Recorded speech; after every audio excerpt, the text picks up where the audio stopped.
하나님 말씀 창세기 1장 보겠습니다. 2절부터 3절 말씀, 제가 하나님 말씀을 봉독합니다. 땅이 혼돈하고 공허하며 흑암이 깊음 위에 있고 하나님의 영은 수면 위에 운행하시니라.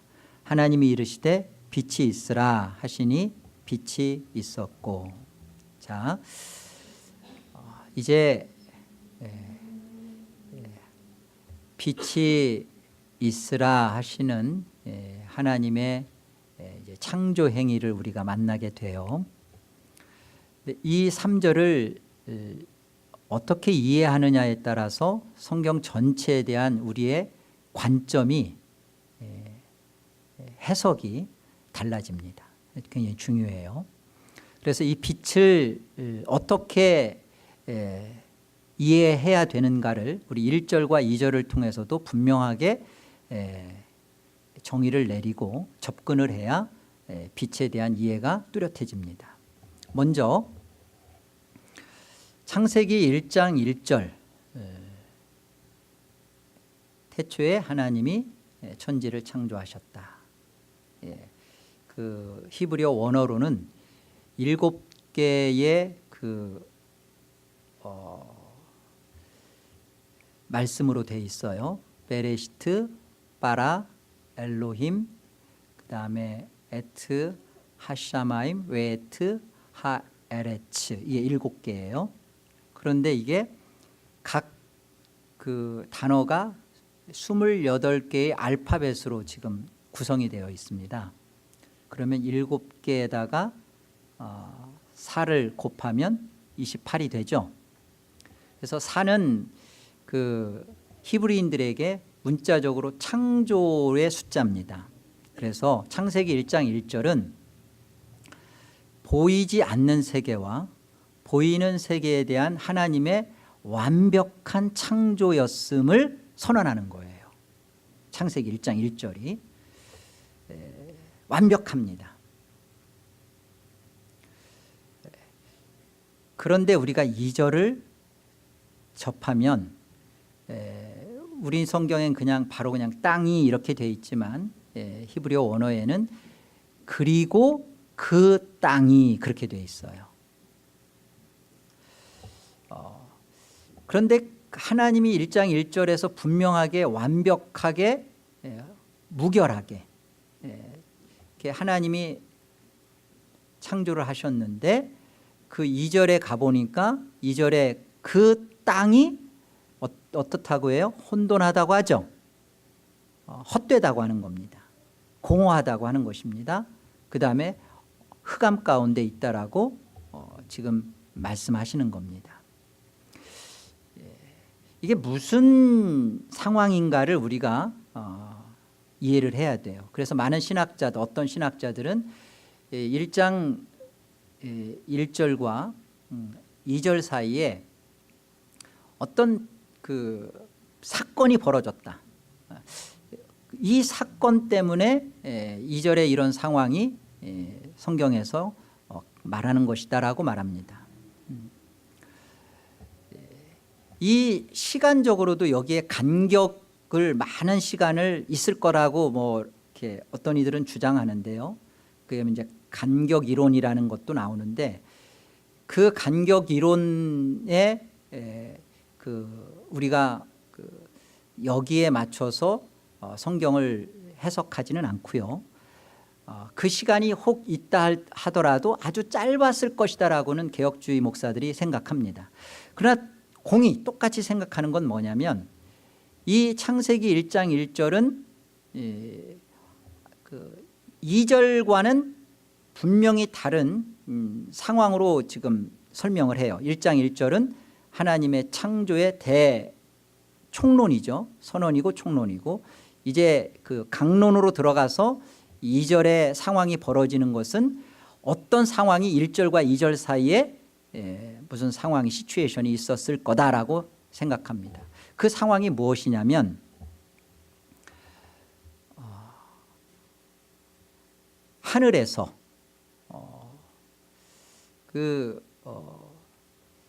하나님 앞에 지음을 받았던 그 그 피조물이었던 일단의 무리들, 그 천사죠. 그들이 하나님 앞에 반란하고 하나님께 모반을 꾀하고 하나님 앞에 교만함을 가져서 대적했다는 것입니다. 이사야서 14장과 에스겔서 28장의 두로 왕을 비유로 해서 이런 모습으로 성경이 그것을 설명하는 것이다라고 접근을 합니다. 하늘에서 분명히 어떤 일이 벌어짐으로 말미암아 하나님께서는 그 하나님 앞에 대적했던 그 천사들, 그 타락한 천사들을 쫓아내죠. 쫓아내는 곳이 바로 땅입니다. 쫓겨나온 이 수들을 뭐 3분의 1이라고 말하는데 그 쫓겨나왔던 자들 그 속에 가졌던 생각은 뭐냐면 선악과를 마귀가 그 인간에게 제시하는 것과 똑같이 이거 먹으면 하나님과 같이 된다.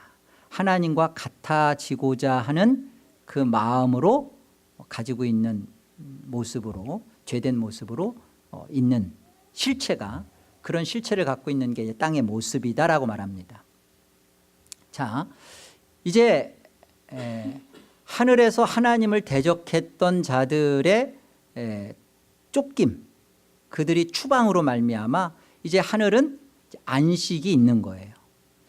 이는 마치 에덴 하나님이 모든 것을 만드시고 에덴에다가 동방에다 에덴을 창설하시고 사람을 거기에 두시죠. 사람을 거기에 둡니다. 그런데 거기에서 선악과를 명령을 어김으로 인하여 그들을 추방하는 것과 같아요. 우리에게 그대로 재현됩니다. 자, 이렇게 쫓겨남으로 인하여서 이 하늘은 안식을 가지고 있고 이제 이 땅은 안식이 없는 상태가 되는 거죠. 이제 하늘이 없는 땅, 눈에 보이는 하늘을 말하는 게 아니라 이제 하나님이 누리시고 안식하시는 그 영광의 모습이 없는 하늘이 없는 땅이 되고 말았습니다. 그래서 2절이 혼돈하고 공허하고 흑암이 깊음이 있다라고 설명을 하는 것입니다. 이 부분에 대해서 그 웨스트민스트 지금 교수로 계신 메리트 클라인 교수는 왜 하늘에서 이 천사의 반란이 일어났을까? 여러분 궁금하시죠? 그들이 왜 그 죄라는 것이 그들이 그 품게 되었을까? 이에 대해서 교만한 것과 그런 반역으로 드러났지만 그들이 가졌던 교만할 수밖에 없는 마음의 출발은 질투심이었을 거다라고 말을 해요. 왜 질투했느냐? 천사가 보니까 같은 피조물인데 사람을 하나님의 형상으로 만들더라는 거죠. 하나님의 형상은 천사에게는 없어요. 사람만. 이것이 이 천사가 사람보다 못한 존재가 아닌데 어떻게 사람을 하나님의 형상을 주는가? 이 부분에 대해서 질투했다라고 클라인 교수는 말해요. 우리가 생각할 때 우리 사람이 하나님 앞에 얼마나 엄청난 존재로 하나님이 우리를 생각해 두셨는가. 우리는 하나님 앞에서 이렇게 존귀한 자로 지음을 받았습니다. 그렇지만 이 존귀한 자로 지음 받았던 우리의 이 땅에서의 상태는요, 이 땅의 상태가 말해주는 것처럼 하나님 없는, 하나님 떠난, 하나님 생명 없이 있는 자의 모습이 우리의 모습이에요. 에덴 동산에서 우리가 그것을 지키지 못하고 추방당한 모습 그대로를 땅이 갖고 있는 것처럼 우리의 실상입니다. 이것이. 여러분이 선악과를 먹었기 때문에 그것이 죄가 돼서 나는 선악과 먹은 것이 죄다라고 생각하는데요, 사실은 우리는 출발부터가 이 땅에 출발할 때 우리는 하나님 없음으로부터 출발해요. 이 땅에서 우리는 그런 존재로 하나님을 떠나온 자들입니다. 그래서 성경이 이제 2절부터 하는 이야기는 하늘 없는 이 땅을 하늘로 옮겨지는, 하늘로 되어져 가는 이야기다라고 그랜트 교수는 그렇게 말합니다. 자, 제가 자꾸 지금 신학자들의 이유를 드는 것은 이 부분에 대해서 우리가 고정관념이 너무 짙기 때문에 그래요.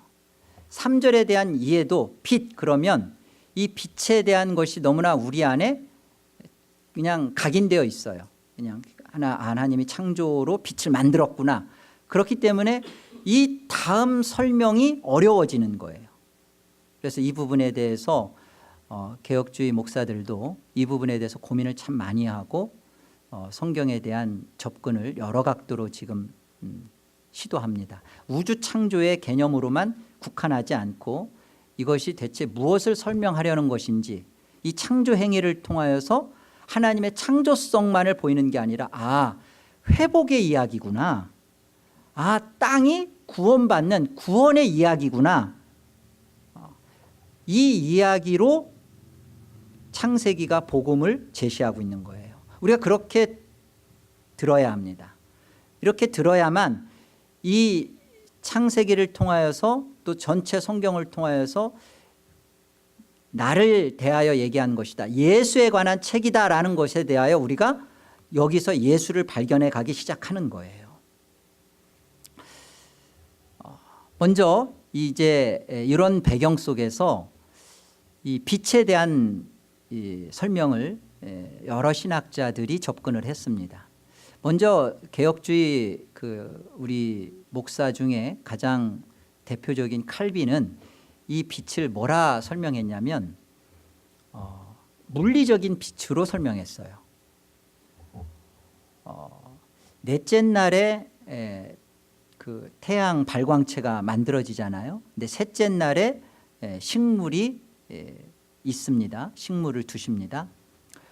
이 부분에 대해서 칼빈은 전능하신 하나님이신데 태양 빛이나 열 없이 분명히 빛으로서 그렇게 태양 없이도 가능케 하실 수 있는 분 아니냐, 그렇게 설명했어요. 그래서 물리적인 빛으로 3절을 그렇게 제시했고요. 그보다 앞선 어거스틴은 이 빛을 영적인 빛으로 설명했습니다. 그래서 천사다라고 얘기했어요. 17세기의 개혁 신학자였던 그 청교도들의 그 정신에 입각해서 설교했던 아더 핑크 목사님은 이 빛에 대해서 이 빛은 성육신 하신 예수 그리스도를 상징하는 빛이다라고 설명했습니다. 자, 그렇다면 우리는 이 구약에서 말하는 이 빛을 신약에서 사도 바울은 성경에서 무엇이라고 설명하는지를 우리가 한번 살펴보자고요. 성경을 통해서. 자, 고린도 후서 4장 말씀을 가보겠습니다.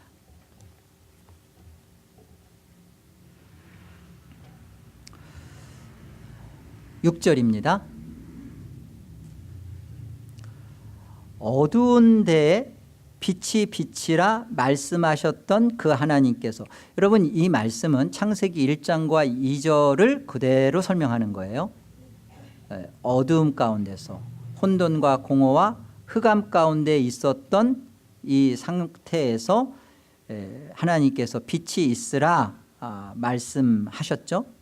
그래서 빛이 있었다라고 말하는 것처럼 그 하나님께서 예수 그리스도의 얼굴에 있는 하나님의 영광을 아는 빛을 우리 마음에 비추셨느니라. 지금 사도 바울은 신약 성경은 뭐라고 말하냐면 이 창세기의 1장 3절에서 설명했던 이 빛을 틀림없이 예수 그리스도와 관련지어 설명하고 있어요. 그렇죠?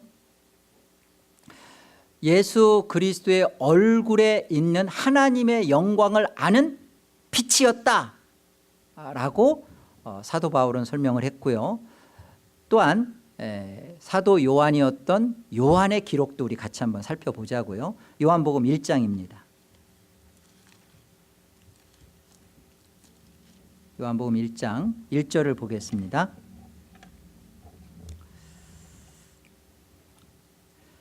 태초에 말씀이 계시니라. 이 말씀이 하나님과 함께 계셨으니 이 말씀은 곧 하나님이시니라. 그가 태초에 하나님과 함께 계셨고 만물이 그로 말미암아, 예수 그리스도죠, 예수 그리스도로 말미암아 지은 바 되었으니 지은 것이 하나도 예수가 없이는 된 것이 없느니라. 예수 그리스도 안에, 그 안에, 틀림없이 그 안에 생명이 있었으니 이 생명은 사람들의 빛이라. 이 생명이 빛이라고 얘기하는 겁니다. 생명이 빛이고 빛이 그 안에 있었으니까 예수 그리스도라고 말하는 거예요. 그렇죠? 그 안에 생명이 있었으니 이 생명은 사람들의 빛이라. 고린도후서 좀 전에 보았던 것처럼 어두운 가운데서 빛이 있으라 말씀하셨던 그 하나님께서 예수 그리스도의 얼굴에 있는 하나님의 영광을 아는 빛을 너희 마음에 비추셨다 할 때 그 안에 이 생명이 있었다. 그게 빛이었다. 그게 사람들의 빛이었다. 지금 그 설명하는 겁니다.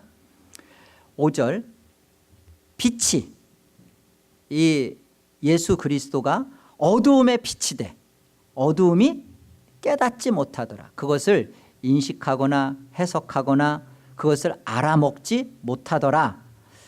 6절, 하나님께로부터 보내심을 받은 사람이 있으니 그의 이름은 요한이라. 그가 세례 요한이죠. 그가 증언하러 왔으니 곧 빛에 대하여 증언하고 모든 사람이 자기로 말미암아 믿게 하려 함이라.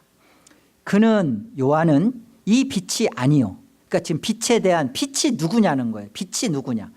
창세기 1장에서 말했던 그 창조의 모든 것을 지금 그대로 창세기 1장을 요한복음 1장이 그대로 해석하는 거예요. 해석하는데 이 바로 하나님을 향하여 계셨던 이 말씀이 누구냐는 거예요. 근데 이 말씀이 지금 빛으로 사람들의 빛이 되었는데 이 빛이 누구냐는 거예요. 이 빛이 바로 참빛인데 세상에 와서 각 사람에게 비추는 빛이 있었나니 10절, 그가 예수 그리스도도 이 빛이 그가 세상에 계셨으며, 여기 계셨으며라는 것은 그 계셔왔고입니다. 그러니까 이전에도 계셔왔고 지금도 계시고 있는 거예요. 영원 속에도 계셨고, 나는 알파요 오메가요 처음이요 나중이요, 처음에도 있었고 지금도 있고 장차도 있고. 그러니까 계셔온 거죠. 언제부터 계셔온 거예요? 영원성 속에 하나님과 함께 계셔왔고 지금도 계시고 있고, 그 계셨으며 세상은 그로 말미암아 지은 바 되었으니 세상이 그를 알지 못하였고 자기 땅에 오매 자기 백성이 영접하지 아니하였으나. 여기 자기 땅이라는 것은 자기 것들이란 해석입니다. 원문으로 보면 자기 것들. 그러니까 이 빛이 어디에 오는 거예요? 자기 것들 속에 오는 거예요. 그런데 자기 것들 속에 왔는데 그 자기 백성들이 이 빛을 영접하지 않는 것입니다. 뭐 이걸 이스라엘이다, 유대인이라다라고 이렇게 제한하지 마세요. 우리에게 이 부분이 들려져야 돼요. 분명히 이 땅에 창세기 1장 3절에 하나님께서 빛이 있으라 말씀하시되 빛이 있습니다. 그런데 이것이 죽은 자들은 이 빛이 있으라는 것에 대하여 반응이 안 나와요. 그러나 잠자는 자들은 깨어납니다. 빛이 그리스도 안에서 있는 이 빛이 비추어졌을 때 반드시 이 땅에서 하나님의 생명이 있는 자들은 그에 대해서 반응되어진다는 설명이에요. 자, 빛이 누구냐는 설명을 지금까지 했고요. 12절 영접하는 자 곧 그 이름을 믿는 자들에게는 하나님의 자녀가 되는 권세를 주셨으니. 근데 이 반응과 이것은 자기 쪽에서 받는 자 쪽에서 나오는 게 아니라 13절 이는 혈통으로나 육정으로나 사람의 뜻으로, 이 원어로 보면 남편의 의지로 뭐 이렇게 돼 있더라고요. 사람의 뜻으로 나지 아니하고 오직 하나님께로부터 난 자들이라. 그러니까 하나님께서 구원하기로 작정한 자들은 이 땅에 어떻게 태어나냐면 다 어둠 속에 있어요. 알아먹지 못하는 흑암 속에 있습니다. 여기에 하나님의 영이 수면 위에 운행하면서 덮으시면서 성령의 간섭과 개입이 시작되죠. 여기에 빛이 들어오는 거예요. 빛이 들어왔을 때 이때 하나님께서 생명을 주고 빛을 준 자들, 빛이었던 자들은 이 안에서 반응이 나오고 그거에 대해서 대꾸가 나오고 살아나는 일이 벌어진다라는 말씀이죠. 그래서요, 이 빛이 창세기 1장 3절에서 말하는 이 빛이 하나님이 창조한 빛이구나 라고 해석하면 성경 전체에 대해서 그리고 그 다음 말씀들에 대해서 우리는 그냥 하나님이 빛 만들었네. 그런데 왜 넷째 날 빛하고는 그럼 이게 어떻게 연결되지? 여기에 그 다음은 해석 못해요. 그러니까 여러분의 이성 속에서도 이게 해석이 안 되니까 그냥 믿음은 덮어놓고 믿는 것이고 그 다음 여러분들이 실제로 여러분들의 믿음을 동원시키지 않고 믿음으로 하나님 앞에 살려고 하는 것도 없는. 왜? 내가 처음부터 이 부분은 믿지 않고 시작하니까. 아니에요. 이 빛은 창조되어진 게 아니라 이 빛은 지금까지 말한 것처럼 하나님 그 자신입니다. 하나님 그 자체예요. 빛이 누구예요? 예수 그리스도죠. 이 예수 그리스도가 보세요. 영원 속에 하나님과 함께 계셨죠. 그 하나님이 이 땅이 어둡고 흑암과 무지 가운데 있는 이곳에 그 하나님이 어떻게 오세요? 빛으로 들어오시죠. 빛으로 들어오시잖아요. 이것처럼 이렇게 역사 속에 이 땅 속에 들어오시는 것으로 지금 빛이 있으라 이렇게 들어오시는 거예요. 그런 것처럼 자 이제 우리 역사 속에 보세요. 이 예수님이 지금까지 설명했던 요한의 그대로 그 말씀이 어떻게 연결되는지 14절 보세요.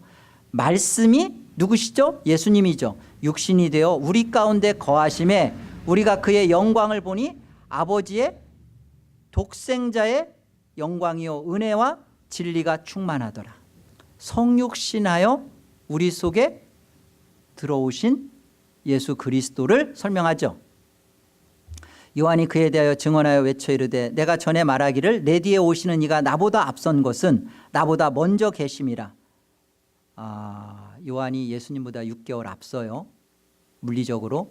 그런데 요한이 지금 자기보다 예수님이 앞섰다라고 설명하죠. 근데 먼저 계심이라. 이 먼저 계신다는 것은 영원성 속에서 태초 전부터 하나님과 함께 계셨고 그분이 지금 역사 속에 이렇게 들어오셨다.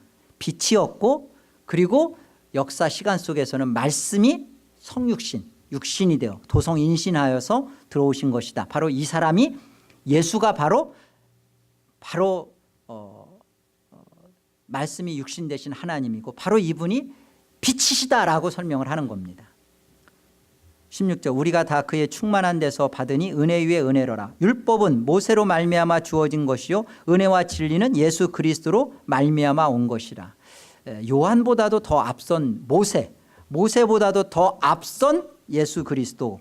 이 예수 그리스도는 은혜와 진리로 오신 분이다. 그것이 다 예수 그리스도로 말미암아 되어진 것이다 라고 설명하는 거죠.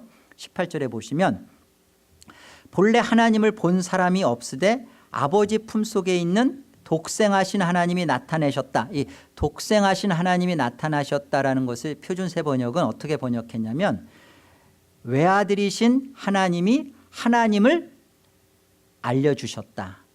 하나님을 드러내셨다. 하나님을 나타내셨다. 하나님 자신이 어떠한 분인지, 그분의 속성이 어떠한 것인지, 하나님이 어떤 일을 하실 것인지에 대한 모든 것이 창조 행위가 1장 3절 빛이 있으라 하실 때 빛이 있었던 것처럼 그것을 알려내시고 드러내신 분이 누구다? 예수 그리스도라는 거예요. 빛이신 예수 그리스도라는 거예요. 여러분, 그렇다면 우리가 이제 이 창세기 1장 2절과 3절을 통해서 우리 안에 도전이 돼야 되는 생각은 이겁니다. 하나님께서 무에서 유를 이렇게 창조한 것보다 더 엄청난 일이 무엇인가, 엄청난 이야기가 뭔가. 하나님이 우리를 위하여 인간의 몸을 입고 이 땅 속에, 우리 속에 찾아 들어오셨다는 거예요. 이게 벌써 창세기 1장 1절 속에서 우리의 처한 상황이 2절이고 이것에서 우리는 해결할 방법이 우리 쪽에는 없었다는 거예요. 여기에 대하여 하나님이, 하나님의 영이, 하나님의 섭리가, 하나님의 역사가 덮으시고 그 속에 함께 하시면서 이제 예수 그리스도를 우리 안에 허락하시고 예수 그리스도로만이 어떤 일이 벌어지는 거예요? 구원의 이야기가 벌어지는 거예요. 이 창조 행위는, 지금부터 벌어지는 이렇게 창조 행위는 몇째 날 뭐 이게 24시간이다 아니면 좀 더 길다. 하나님이 보통 개혁신학자들이 지금 24시간으로 좀 보고 있어요. 그러나 하나님이 24시간이 필요하신 분 아니잖아요. 우리 하나님에게서 필요한 것은 이 날들을 통하여서 하나님께서 무엇을 지금 우리 안에 이루어 가시는지, 하루를 통해서 우리 안에 이 창조 행위를 통하여 우리 안에 회복의 이야기를 이루어가고 있는 거예요. 예수 그리스도를 통하여 이런 회복, 이런 구원, 이렇게 우리 안에서 이루어가는 것을 우리에게 가르쳐 주시는 것이지, 이것이 첫째 날 뭐 만들었고 둘째 날 뭐 만들었으니까 진화론과 창조론의 창조과학회 이렇게 가지고 이걸 가지고 우리가 검증하고 그럴 성경이 아닙니다. 우리 안에 정말 필요하고 중요한 문제가 무엇인가를 우리가 분명히 가지셔야 돼요. 벌써 하나님께서 그 창조 속에서 드러내시는 것은 하나님이 예수 그리스도를 통하여 어떠한 구원의 역사를 이루어 가시는가, 우리 속에 어떻게 오셔서 우리를 그 하나님이 이 땅으로부터 영원한 안식인 하늘로 우리를 끌고 올라가시는가, 이 부분에서 예수 그리스도가 무슨 일을 하셨고 예수 그리스도가 왜 오셨어야만 했고 나는 이 예수 그리스도가 왜 필요한지를 우리는 성경을 통해서 계속 만나가져 가야 되는 거죠. 계시록 22장을 한번 보죠. 좀 더운 것 같아요. 계시록 22장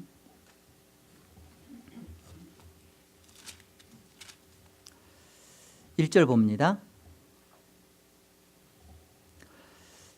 또 그가 수정같이 맑은 생명수의 강을 내게 보이니 하나님과 및 어린 양의 보좌로부터 나와서 길 가운데로 흐르더라. 강 좌우에 생명나무가 있어.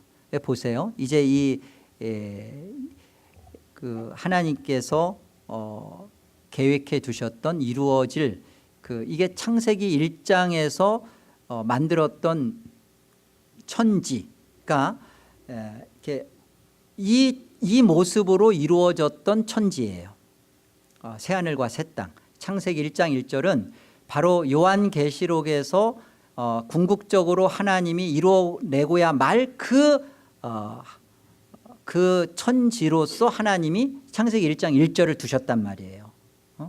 그런데 이제 그 2절부터 어떤 그 하나님 앞에서 죄됨이 시작되고 이것이 그것에 갇혀서 무지 속에 갇혀서 하나님을 먹지 못하고 자기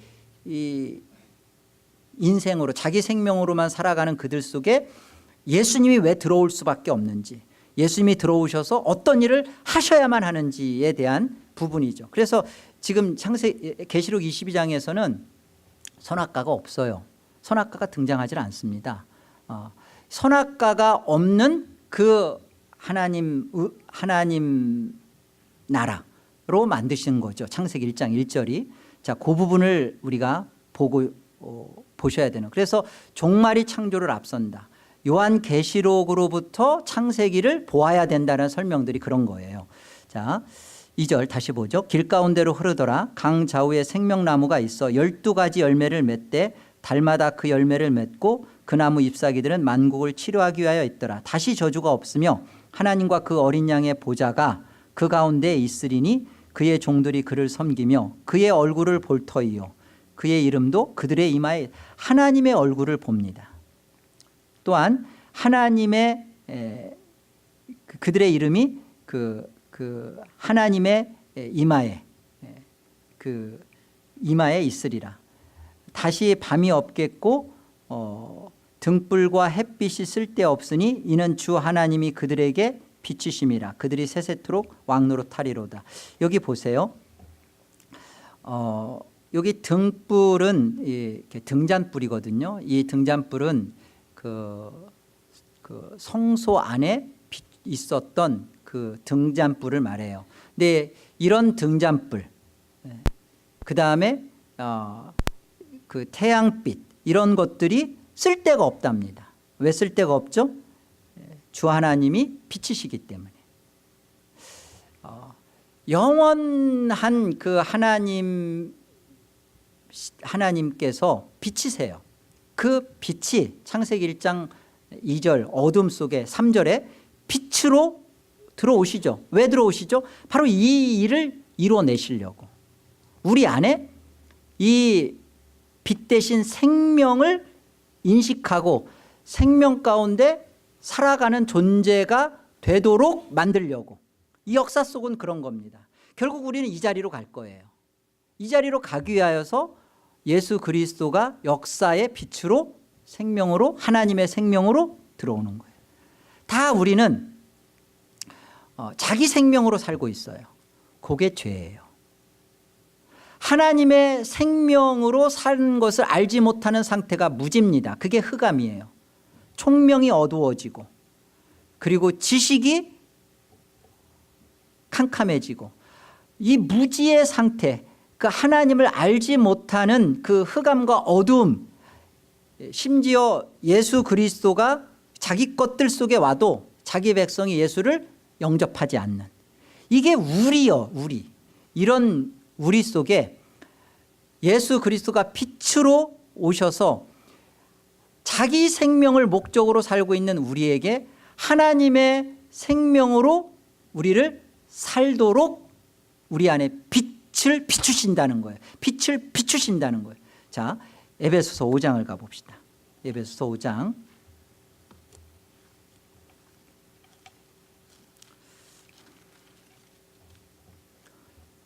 7절 보세요. 그러므로 그들과 함께하는 자가 되지 말라. 여기 그들과 함께하는 자가 되지 말라는 것은 이 불순종하는 자들과 함께하는 자가 되지 말라는 거예요. 바로 6절에서 그런 설명을 합니다. 불순종이 뭐죠?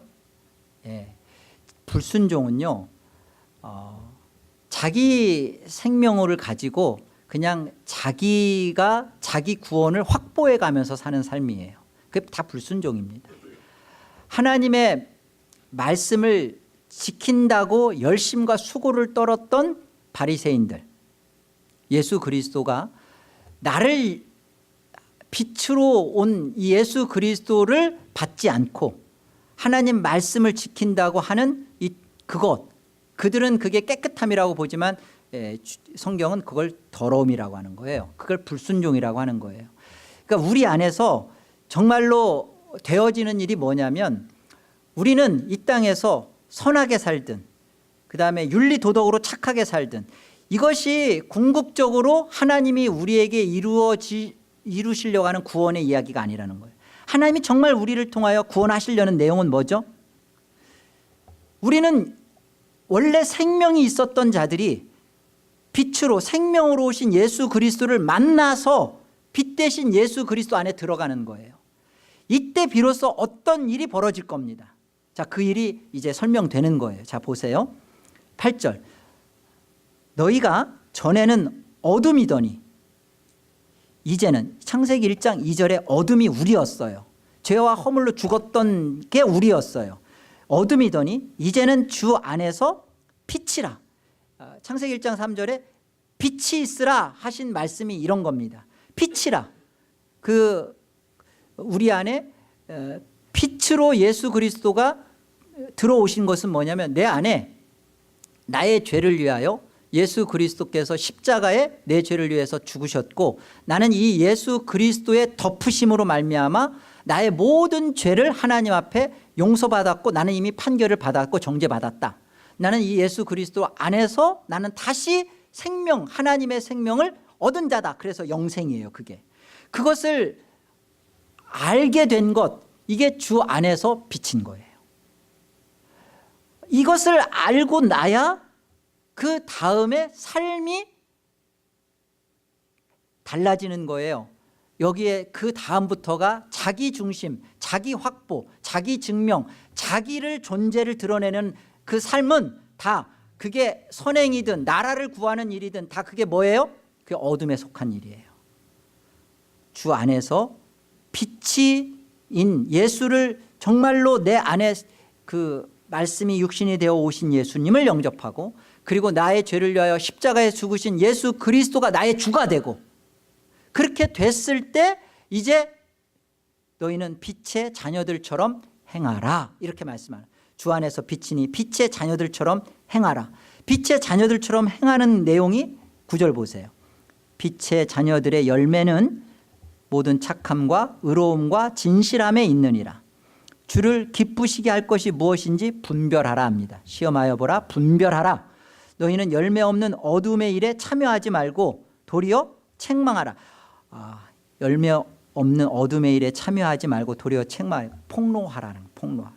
너 자신이 예수 없이 빛 없이 빛 행세하고 있었던 너희의 거짓됨 꼴본견 그거 폭로하라는 거예요. 여러분 우리가 성육신하신 예수님과 내 안에 생명의 빛으로 오신 예수님을 정말로 우리 안에 만나면 부끄럽지 않아요. 자식 생기지 않습니다. 우리 안에 조그만 것 하나라도 우리가 다 걸려 넘어지고 무슨 조그만 말이나 행동들에 다 우리 스스로가 상처받고 다 하는 내용들은 뭐냐면 우리가 주 안에서 비친 내 자신의 진정한 존재를 그 안에서 찾지 못했기 때문에 그래요. 우리 자신을 정말 그런 안에서 진짜 존재인 자를 찾기 위해서 우리를 성경이 말하는 것 끊임없이 네가 어둠인 걸 폭로하라는 겁니다. 그리고 그들이 은밀히 행하는 것들은 말하기도 부끄러운 것들이라 그러나 책망을 받는 모든 것은 빛으로 말미암아 드러나나니 드러나는 것마다 빛이니라. 그러니까 다 드러나 폭로하고 드러나는 것들이 다 뭐라고요? 빛이래요. 예수 없음 속에 있었던 어둠 속에 빛 대신 예수가 들어와서 예수 있음이 됐죠. 그 예수 있음이 되고 나니까 내 자신이 가지고 있었던 모든 것들이 다 홀라당 까발려져서 나오는 것들이 다 죄요 더러움인데 이것들이 다 빛이래요. 끊임없이 우리 안에 우리의 어떠함에 고급된 우리의 어떤 수준을 우리한테 제시하는 게 아니라 끊임없이 우리 안에 빛이 쪼임으로 인하여 더 강한 예수 그리스도의 빛됨에 의하여 내 자신이 드러나지는 거예요. 어두우면 여기 불을 끄면 큰 것만 보입니다. 여러분의 발밑에 있는 조그만 조그만 것들 안 보여요. 그죠? 그러나 불을 켜면 보이죠. 더 밝게 불을 밝히면 보이지 않았던 어떤 것들이 드러나지죠. 사실 우리 인생이 신앙의 생활이 그런 거예요. 우리가 우리에게서 무엇인가를 하는 것을 성경이 요구하지 않고요. 끊임없이 우리 자신이 너가 어떤 자인지, 그리고 어떤 너의 인생 속에 하나님께서 예수 그리스도로 인하여 너의 인생을 어디에 두었는지, 주 안에 비친 자는 그 일로 말미암아 그의 열매가 이 착함과 의로움과 진실함에 있다라는 것은, 그렇게 내 자신의 것들이 폭로됨으로써 예수 그리스도의 필요성과 예수 그리스도가 아니면 안 되는 것을 내 자신이 드러내지는 거예요. 자꾸 드러내지는 거예요. 여러분이 신앙생활을 하면서 나는 예수 잘 믿는 것 같아. 예수님 없어도 나는 괜찮아. 여러분이 예수님을 믿는다, 예수를 주로 고백했다 그러는데, 예수님을 전혀 알지 못하는 세상 친구들과 세상 사람들과 대화도 잘 통하고, 그들과 골프를 치고 그들과 뭐를 하든지 간에 아무런 의견 충돌도 없고, 그 하는 것 자체가 잘못됐다는 게 아니라 그들과 아무런 그 관점에 불편함이 없는 거예요. 그렇게 얘기해도 그럴 수는 없는 거죠. 그들에게 막 가서 복음을 전하고 하는 것은 그것은 2차적인 문제고요. 1차적인 우리에게서의 문제는 내가 어디 영역 안에 있는 자냐는 거예요. 내가 주 안에 빛이라는 거예요. 내가 주 안에 있는 빛이기 때문에 내 생각과 내 가치관과 내 사고는 세상 풍조와는 분명히 다른 가치와 안목 속에서 분별이 있기 때문에 세상 사람들과 뭔가 결정하고 방향을 정하는 데 있어서 맞지가 않아야 돼요. 우리는 분명히 이 땅에서 있지만 우리는 하늘로 끌려 올라가기 위하여 예수 그리스도와 접붙여져 있다고요. 그러니까 예수 그리스도 안에 있기 때문에 내 나라는 이 세상이 아니라 내 나라는 다르다. 예수 그리스도는 분명히 다른 하나님 나라를 가지고 이 땅에 오셨고 그 하나님 나라를 우리에게 주셨단 말이에요. 근데 우리는 이 땅에 있으면서 이 하나님 나라를 가지고 예수 그리스도와 함께 하늘로 가는 것에 대하여 우리는 이곳에서 양육받아지며 이곳에서 사는 자들이라고요. 이게 빛의 열매입니다. 선교하고 구제하고 봉사하고 뭔가 해야 그게 빛의 열매가 아니라, 그런 것을 하든지 안 하든지 중요한 것은 이 일에 왜 예수 아니면 안 되는지를 끊임없이 폭로시켜야 돼요. 우리 자신이 그렇게 드러나져야 됩니다. 발가벗겨져야 되는 거예요. 여러분, 그래서 14절 보세요. 우리 다 같이 한번 14절 같이 합독합니다. 자, 함께요. 그러므로 이르시기를 잠자는 자여 깨어서 죽은 자들 가운데서 일어나라. 그리스도께서 너에게 비추이시리라 하셨느니라. 그리스도께서 너에게 빛을 쪼여주신다는 거예요. 주 안에 빛이 되었을 때 그 그리스도의 빛을 우리가 쪼임을 받았을 때 우리가 반사체가 되는 거예요. 반사체가. 내가 발현하는 발현체가 아니라 예수 그리스도의 빛이 내 안에서 비춤으로 인함으로 인하여 나로 인하여 누가 자꾸 드러나는 거예요? 예수 그리스도가 드러나는 거예요. 예수 그리스도가 나로 인하여 반사되는 거예요. 그 영광의 빛이. 그러므로 잠자는 자여 깨어라. 죽은 자들 가운데서 일어나라. 우리는 죽은 자들이 아니에요. 죽은 자들은요, 예수 그리스도 안에서 빛이 쪼여도 일어날 수 없어요. 여러분들이 하나님의 생명을 가지고 이 땅에 온 자들이요, 우리가 어둠과 무지 가운데 있었을 때 빛으로 오신 예수 그리스도가 내 안에 찾아오셔서 나를 덮으셔서 십자가로 덮으셔서 나를 구원했다, 나를 살려냈다, 나를 하나님 나라로 나를 옮기셨다, 내가 하나님의 생명을 다시 얻은 자가 되었다. 그런다면 여러분 어떻게 살아야 돼요? 일어나야죠. 잠자는 데서 깨어나야죠. 여러분의 무관심, 여러분의 게으름, 여러분의 안일, 여러분의 하나님 앞에서의 하나님의 임재와 현존 앞에 살지 않는 불순종의 그런 태도로부터 여러분이 일어나셔야죠. 죽은 자들은 절대 이 부분에 반응하지 않아요. 왜 기도를 해야 되는지, 내가 왜 하나님 말씀에 순종을 하며 살아야 되는지, 왜 내가 이 세상의 가치관대로 내가 왜 거스리면서 살아야 되는지에 대해서 전혀 뒤집어지지 않습니다. 예배 속에 와도 이 예배를 드리고 그랬으니까 하나님이 비즈니스를 좀 더 잘하게 해주고 하나님이 내 문제 해결해 주고 하는 속에 여전히 죽은 자들 속에 여전히 죽어 있어요. 그러나 주 안에서 비친 자들, 빛의 자녀인 자들은 빛의 열매를 맺습니다. 주를 기쁘시게 하는 것이 무엇인지 분별합니다. 그래서 회개하는 거예요. 내 자신이 이 빛이 쬐임으로 인하여 내 자신이 자꾸만 어둠 속에 있는 거, 내가 이런 가치관, 이런 거짓된, 이런 이간질, 이런 거짓말 속에 내 스스로가 있다는 것에 대해 내가 이런 존재지만 이런 존재가 나의 본래의 정체성은 아니라는 거예요. 하나님이 나를 하늘에 두셨다는 거, 내가 이 하늘로 가기 위해서는 내 생명 갖고는 안 되니까 예수 생명으로 빛으로 오셔서 나를 이 하늘로 옮기는 그 일을 역사 속에서 하시겠다라는 거, 하나님의 눈물 어린 사랑의 계시가 이거란 말이에요. 그렇게 읽어야죠.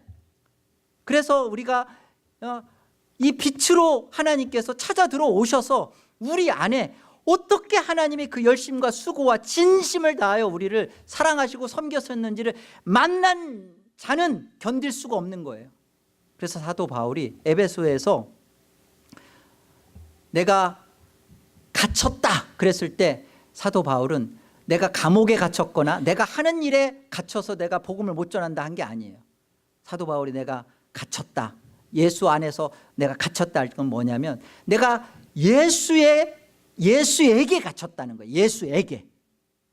예수의 일에 갇힌 거거나 예수의 일 때문에 감옥에 갇힌 게 아니라 내가 예수에게 갇혔다는 거예요. 예수의 뜨거운 십자가의 사랑과 눈물에 내가 갇혔다는 거예요. 예수의 심장을 가졌기 때문에 나는 감옥에 있어도 나는 기쁠 수밖에 없고, 나는 감옥에 있어도 나는 그리스도를 사랑하는 마음에 멈출 수가 없다라고 고백하는 거예요. 여러분, 예수 그리스도에게 갇힌 자로서 자신이 빛을 쪼임을 받는 거예요.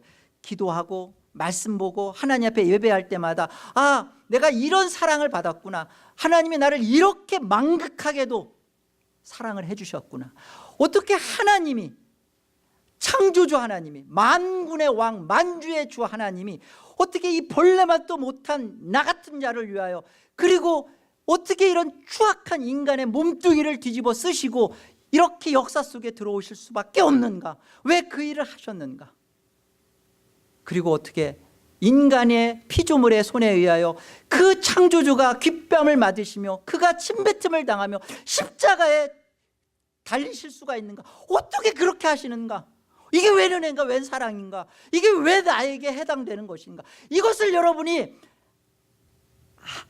안다면 깨어나라는 거예요. 일어나라는 거예요. 이렇게 살 수는 없는 거 아니냐는 거예요. 지금 창세기의 복음이 그 얘기예요. 하나님이 빛 만들었고 넷째 날에 태양 만들었다는 얘기가 아니라 정말로 예수 그리스도가 이렇게 우리 역사 속에 들어와서 우리에게 이런 은혜와 사랑을 베풀었는데 너 어떻게 할래라는 거예요. 난 가만히 있을래. 나 여전히 언젠가는 주님이 알아서, 하나님이 주권자시니까 알아서 하겠지. 팔짱 끼고 뒤집어서 이렇게 들어앉아. 그럴 수가 없다는 겁니다. 오늘 주님이 우리의 생명을 걷어갈 수도 있고요, 오늘 주님이 역사의 종말을 끝낼 수도 있고요. 이 주님 앞에 여러분, 나는 복음을 안다 말할 수 있습니까? 여러분이 복음을 가졌다고 말할 수 있습니까? 어떻게 살아야 되는지, 여러분 지금 성경이 여러분한테 다 일상을 내팽개치고 선교사로 가고 다 목사하고 그리고 기도만 하라, 절대 그런 얘기하는 거 아니에요. 여러분이 주 안에서 비친 자로서, 이 예수 그리스도를 가진 자로서 그 예수 그리스도를 사랑하고 예수 그리스도를 기뻐하며 그를 사랑하라고요. 예수를 사랑하시라고요. 여러분들이 무엇을 하든지 간에 이것으로 나와지는 빛의 열매, 착함과 진실함과 의로움의 열매로 주를 기쁘시게 하는 것으로 나와지는 진실한 참된 빛의 자녀로서의 삶으로 신앙하시기를 권합니다. 기도하겠습니다. 하나님 아버지,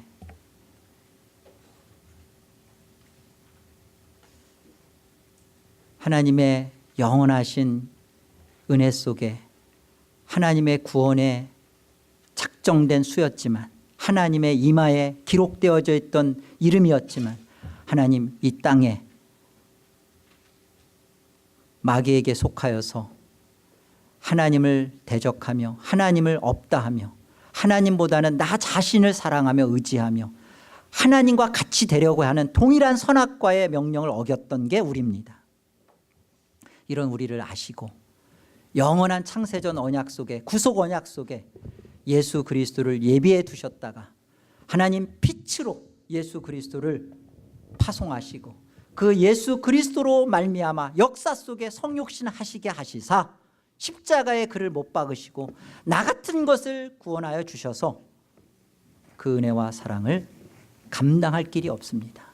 하나님, 이 은혜와 사랑을 이제 주 안에서 빛으로 만났사오니 이제 더 이상 안주하며 안일하며 게으르며 무관심하며 하나님에 대하여 외면하여 살지 아니하고 주를 기쁘시게 할 것이 무엇인가 생각하며 분별하며 주를 사랑하는 우리 남은 인생을 살겠습니다.